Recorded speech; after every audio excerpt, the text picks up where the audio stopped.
guys, welcome to E-Man's Movie Reviews. I'm the infamous E-Man.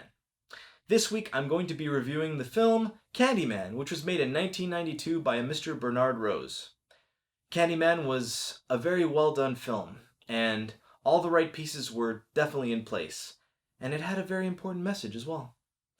Candyman is about a man played by Tony Todd, who is a failed art student. So he decides to change career paths and goes into the candy business. Now his first few weeks are rough, as the candy that he makes causes a lot of children to be sick because he doesn't really know what he's doing. But one day, a mysterious stranger from out of town appears and tells Tony, this stranger is played by Xander Berkeley, he tells Tony that he's willing to share secrets from out of this world with him about how to make the most amazing candy and have him be the greatest candy man of all time if he's willing to trade Xander something of equal value. His soul. Tony, of course, wants to be loved and accepted by all sorts of people, and especially by the children, and so he decides to make this deal.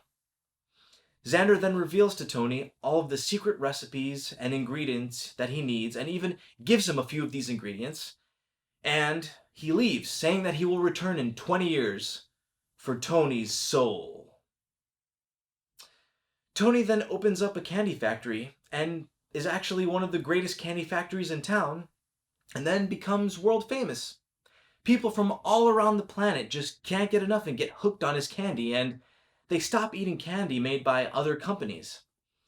Essentially, Tony becomes extremely wealthy, and he puts all these other candy corporations out of business, causing a lot of people to lose their jobs. And since he is such a great guy, he decides to hire all of these people and have them kind of be singers and dancers for all these other workers at his factory, since all these positions are already filled. But time goes by, and Tony knows that Xander will be returning for his soul, and so he decides that he wants to let his legacy continue and give his factory to someone else, so that once his soul is taken, at least there will be something left behind. So what he does is he puts 10 golden tickets in 10 different boxes of candy, and he spreads them all over the world. And whoever finds one of these tickets gets to go on a free private tour of his factory. And at the end of the tour, whoever's the most worthy based on how much damage they did to his factory will become the new CEO of Tony's Candy Factory. So 10 people find these tickets, he gives the tour, and he chooses the person who's going to take over.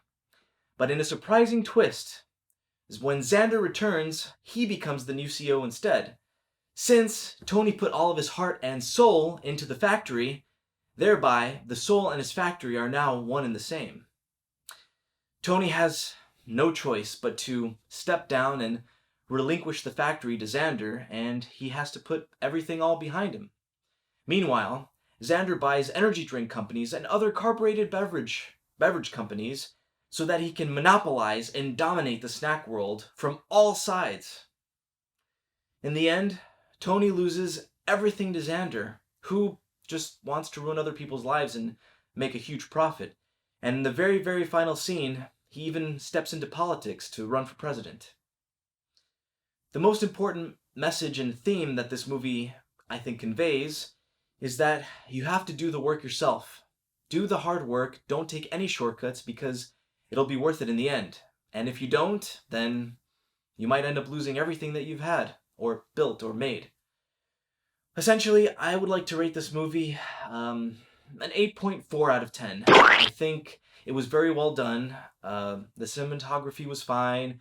The acting was even fine. I appreciated the amount of effort that Tony put into his character, and even Xander played this mysterious guy who we all know is representing the devil. Even he did a great job.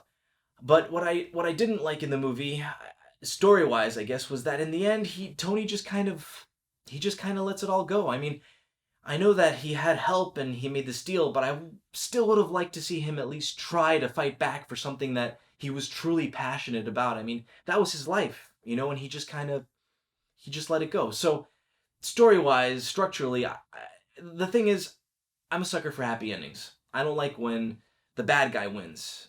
Called me old-fashioned, traditional, old school, whatever you wanted to say and call me, but I really wish that, even if Tony would have just made an attempt, I think that would have been amazing. But no, nothing.